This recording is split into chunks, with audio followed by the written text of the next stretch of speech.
So when I got promoted to captain, it was a 2-week process. Because of that, they focus on just what we have to do, not how we were supposed to do it, not even why we were supposed to do it. One of the great deficiencies in American policing is the training we provide, not only at the recruit level, but particularly at the mid-management level.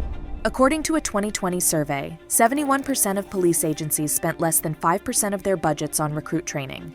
The numbers for district commanders in charge of hundreds of officers are even worse. As a country, we've invested almost nothing in developing those leaders to be able to do that job effectively and fairly. What impact could we make toward reducing violence and improving community trust in policing if we train police leaders like we train leaders in business? When we first started thinking about doing the Police Leadership Academy, it really was such an aha moment. How did we miss this opportunity as a country for so long?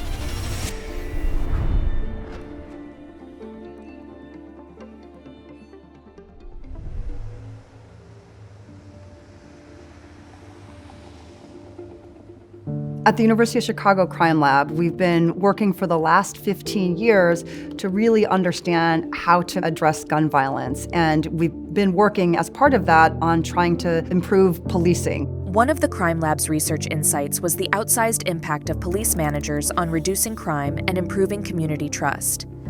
This led to the creation of the Policing Leadership Academy, a world-class education in leadership and management for police commanders in the most violent districts in America. I've been very impressed with the program here, and from my own experience with it, it's been very rewarding to the participants. Because of the extraordinary gift from Ken Griffin, we are able to offer this for free to cities that are struggling with gun violence and help police departments be much more data-driven and far more effective in ways that are both good for the community but also good for society.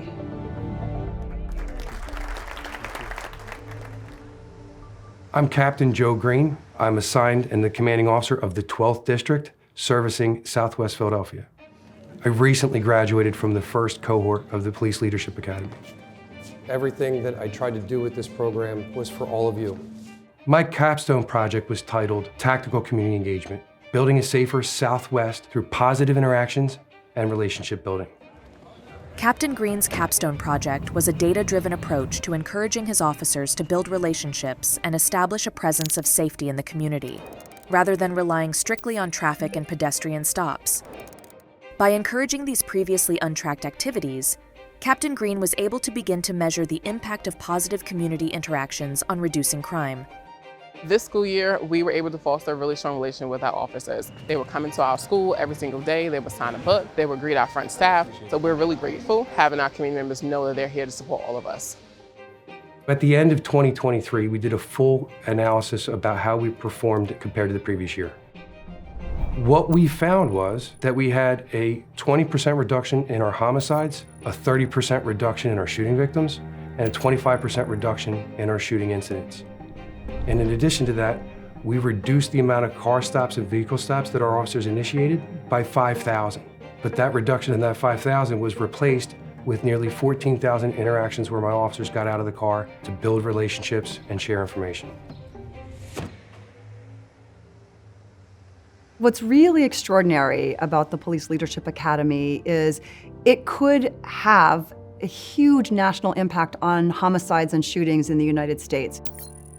Just through the first 2 cohorts, we've had 41 different cities represented, and about 30% of homicides in the United States come out of the geographies that we are currently serving. Because the majority of violent crime happens in localized geographies, the PLA could make a significant impact in reducing violence on a national scale through investing in the police leaders in those communities. This is brand new. This is training. This is data analysis and information. And so I think people across the United States of America, if they don't know Ken Griffin's name, if they never meet him, people will benefit all across the United States of America because of his dedication and commitment to this cause. At the end of the day, justice is not just about holding people accountable, but how we treat them is not just about like, hey, look how many people we arrested in your community, it's safe now, come on out, right? We want people to thrive.